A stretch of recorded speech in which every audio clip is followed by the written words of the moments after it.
Hello, and welcome to Working in the Historical Profession, also known as Historians in Action, also today known as Between Two Bobs, or Between Two Robs, a podcast series where we discuss what historians do with their lives. I'm Rob Denning, lead faculty for the history program at Southern New Hampshire University.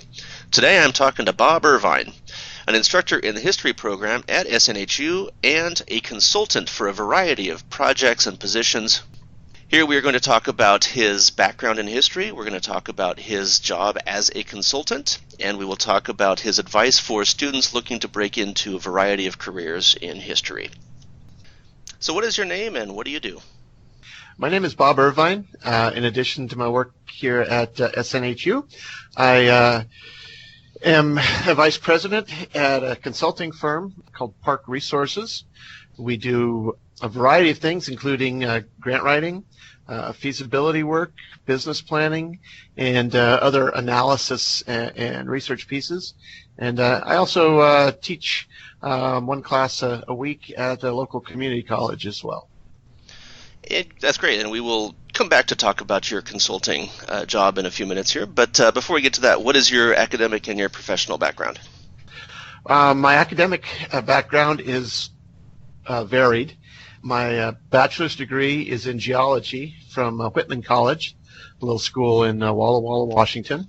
My master's degree is in business management from Willamette University, which is located in Salem, Oregon. And my PhD is in American history from Kansas State University in Manhattan, Kansas. My dissertation topic was the development of water law, specifically in Kansas, but also more generally in the American West. It was very much an environmental history, which does provide a little bit of tie-in back to my geology degree and my original academic base in the sciences. What was the time frame for your dissertation for the water law? I focused on Kansas was one of the last of the western states to change their water law, make it align with other western states, which is a different doctrine than you find in the East and in the Midwest.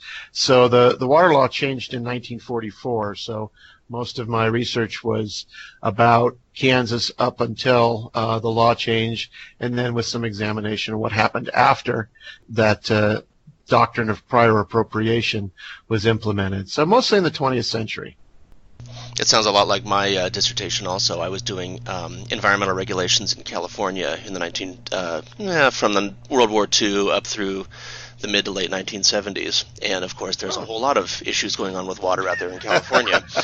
And so it's I was focusing more on the political implications and regulatory commissions and all of that, the intersection between environmentalism and political conservatism and all of that. And so I wasn't focused too much on like the water laws and all of that. It was more on the politics of it. But with all of the canal building and the big water projects out in California, it created a huge issue for Californians in the mid 20th century.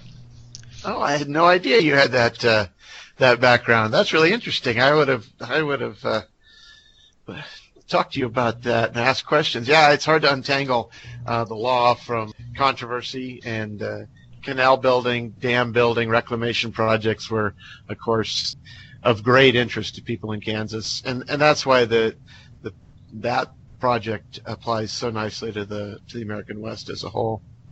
Yeah, well, at some point we'll have you do the interview, and then you can pick all that stuff out of my brain.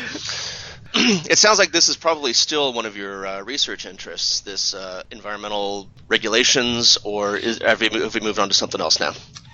No, it's something that I still have an interest in. Sometimes my day job allows me to explore and do research in that area.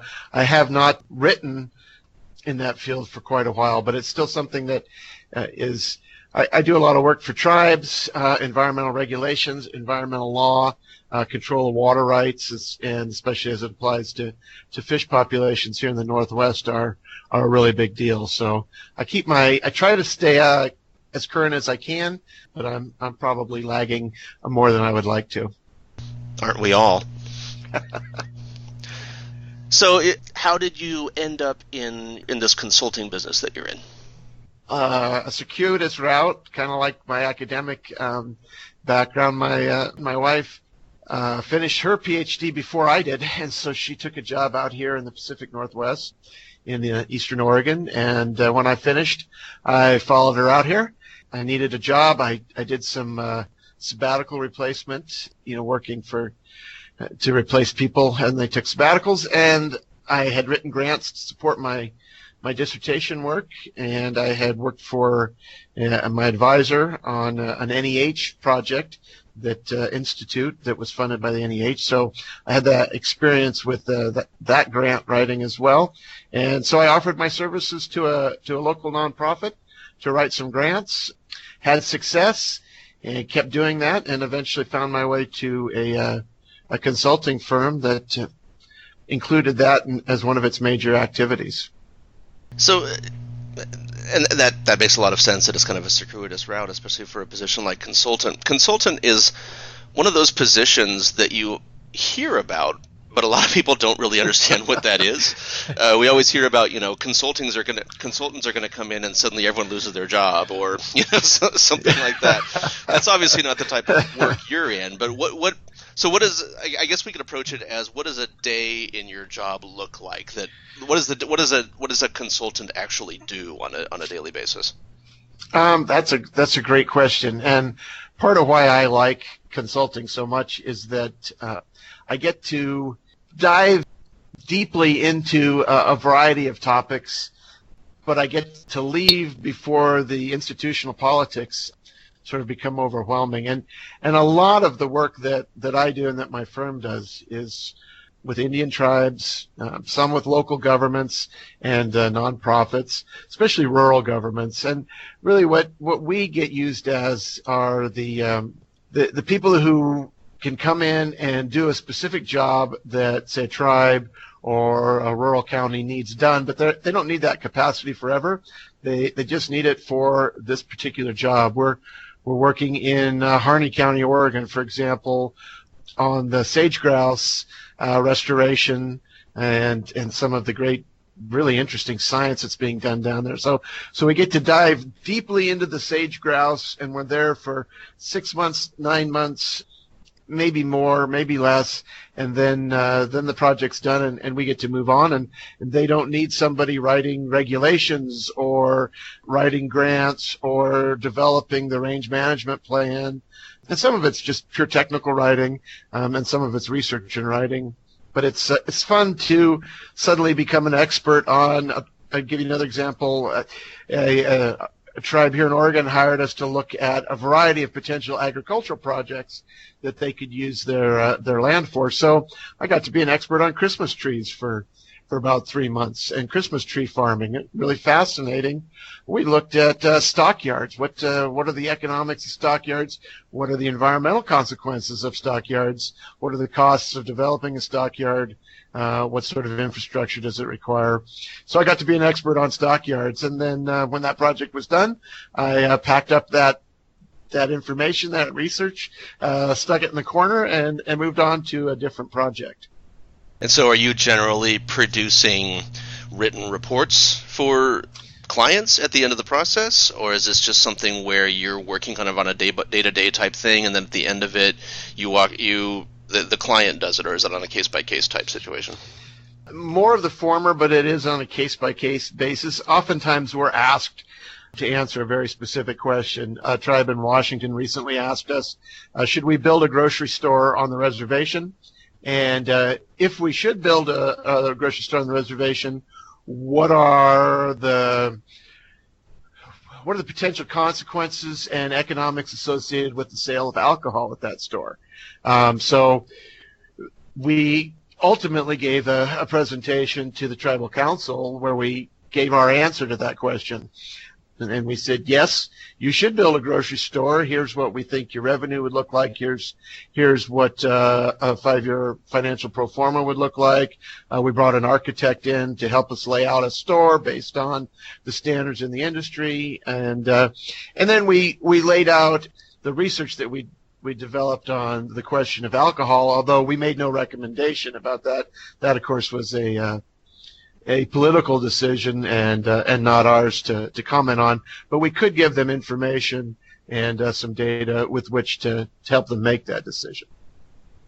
That sounds really cool. It was fun. Yeah, that's really interesting. And so, you are. Does this generally also involve a lot of travel? Are you generally doing this from your home office, or I imagine you probably have to move around a bit to answer all these questions? Yeah, that's a really good question. We have people who are do more sales, and that includes sort of well baby calls, but it does require some travel, and travel comes in sort of fits and spurts. There are some months where I might travel 4 days, 5 days in a month, but I have not. I've only traveled once so far for work this year. This is the beginning of March, and that was an over and back to the Dalles. So that there was no overnight travel there. But sometimes just depends on the workload.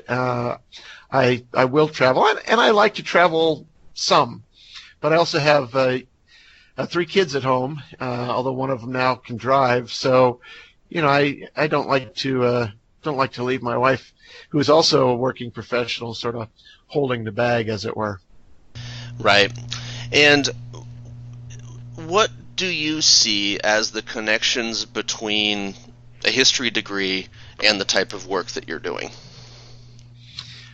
Yeah, I knew you were going to ask me that question, Rob, and I am trying to think of a really sharp, wise, smart answer to that. I think that the discipline of history and the skills one develops, earning a master's or PhD, are the skills that really translate more broadly and more widely than maybe people think at first blush. What I do is a lot of research, a lot of synthesizing, a lot of analysis, and a lot of writing, and then communicating. And there's almost always in the work that I do, there's eventually some oral presentation, because it might surprise you, but even people who pay thousands of dollars for a written document don't always want to read it. That's why they have executive summaries. That's right. They want the thud factor to be there when it lands on the desk, but they also want it boiled down, and they want to know what the therefore is.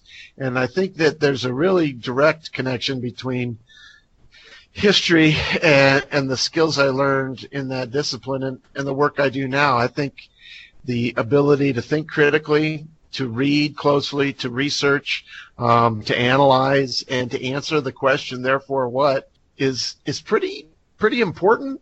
It's pretty desirable, and it really fits a lot more jobs and a lot more tasks that need to be done than people might recognize. That sounds right, and that's one of the purposes of this series of podcast interviews, is that we want to demonstrate that a lot of the skills that students are learning in a history program, either undergrad or graduate, a lot of these skills are applicable to a whole range of careers outside of just teaching. We tend to have this vision that a history major is ultimately going to become a history teacher. And in some cases that's true, but there are a whole lot of other opportunities available to people outside of just strictly teaching history. And that's for the best, because the market for history teachers, especially at the university and the college level, is very limited. Perhaps at the high school that's not as limited, but there are limits, and it's good that I think students hear about opportunities in other careers outside of teaching.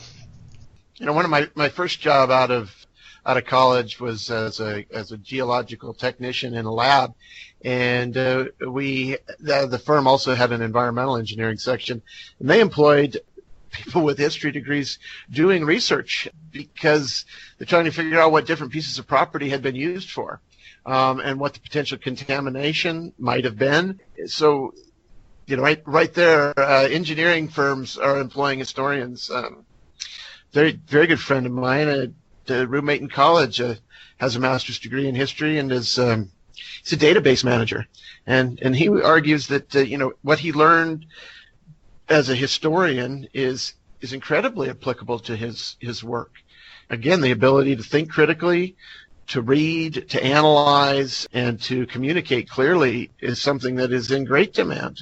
I think that people are a little reluctant to take credit for that. As I used to say in Kansas, people tend to hide their light under a bushel and apologize sometimes, and I don't think I don't think it's necessary or even appropriate. I agree. I like the light under the bush thing. That's a Kansas saying for you. It is indeed.